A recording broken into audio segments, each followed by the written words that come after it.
No ens van a clavar en una guerra entre territoris, però sí tenim que manifestar el nostre profund rebuig a com s'estan prenent les decisions de la distribució del finançament entre els diferents territoris d'Espanya.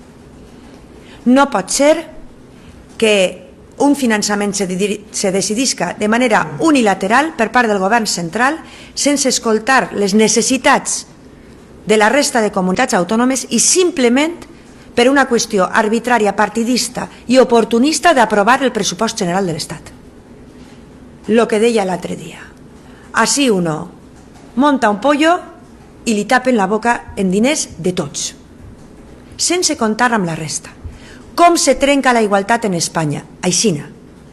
No per la perifèria, se trenca per el centre, quan el govern d'Espanya actua amb arbitrarietat amb els diners de tots. Miren, amb els diners que en esta reforma tindrà cada persona que viu en el País Basc, si ho traslladàrem a la Comunitat Valenciana, tindríem 12.000 milions més d'euros en el pressupost. ¿Vostès saben lo que són 12.000 milions d'euros més? Per cada, o sigui, 2.500 per cada valencià. Això és el pressupost que tenim. Si vostès descompten el servei del deute, que són 4.000 i pico milions, pràcticament seria doblar el pressupost que tenim.